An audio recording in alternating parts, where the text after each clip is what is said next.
Private मरकज के अंदर तो अल्हम्दुलिल्लाह काफी सारे आमाल होते रहते हैं। उन आमाल में एक सुबह का बयान भी है। आप देख रहे हैं कि काफी तादाद में माशाअल्लाह यहाँ पर लोग मौजूद हैं जो बयान सुन रहे हैं, सिर्फ अल्लाह की रजा के लिए, दीन हासिल करने के लिए, दीन की मेहनत को सीखने के लिए और लोगों को इस दीन की मेहनत पर डालने के लिए ये सारे लोग अपने घर बार को छोड़कर यहाँ पर आए हुए हैं। इन तमाम लोगों की नीयत ये है कि सिर्फ हम अल्लाह की जात को राजी कर लें, अल्लाह हम सबसे राजी हो जाए। ऐसे ही बयान खत्म हुआ, उसके बाद बारी थी फिर नाश्ता करने की। नाश्ते के अंदर है रोटी और मजेदार दाल। इस दाल के खाने में तो मजा ही अपना होता है। ये उलमाए कराम का मतबख है। काफी सारे उलमाए कराम नाश्ता करके जा चुके हैं। नाश्ता करके हम जैसे ही बाहर वापस मस्जिद में आया, देखा मस्जिद सारे की सारी खाली हो चुकी थी, इसलिए कि बयान तो हो चुका था। अब मस्जिद जो है वो खाली हो चुकी है, मस्जिद की सफाई वगैरह शुरू हो चुकी है। बहुत बड़ी मस्जिद है माशाल्लाह, काफी तादाद में यहाँ पर मजमा नमाज पढ़ सकता है। यहाँ पर नए आदमी के लिए थोड़ा मसला बनता है। वो मसला ये बनता है कि सामान रख के भूल जाता है। ये जो आपको मस्जिद के सतून पिलर नजर आ रहे हैं, इसके ऊपर नंबर लगाए गए और नंबर सिर्फ इसी के लिए है, जहाँ पर आदमी कोई अपनी चीज रखे उस नंबर को याद रखे, उसको चीज उठाने की जरूरत पड़े उसी नंबर पर वापस आ जाए। जैसे ये 34 नंबर आपके सामने है,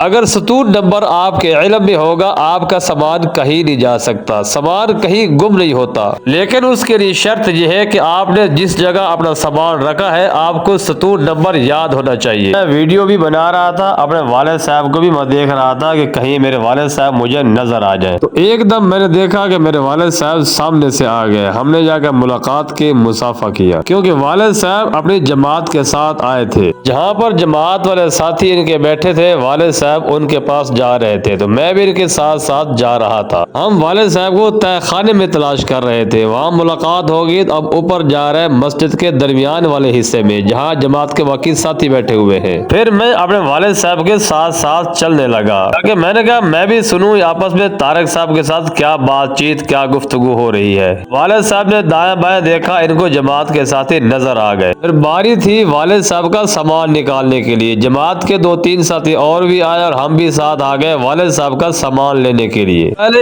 एक बुजुर्ग ने अपना बैग निकाला, फिर तारक साहब ने मेरे वालिद साहब का बैग निकाल के मुझे दिया। छोटा बैग जिसमें कुरान करीम है वो फ्रंट सीट पर पड़ा हुआ था। उसके साथ जो दूसरा बैग है जिसमें कपड़े वगैरह थे वो भी फ्रंट सीट पर था। तारक साहब ने दोनों बैग निकाल लिए, उसके बाद फिर दरवाजा बंद कर दिया और हम वापस चले गए मस्जिद की तरफ।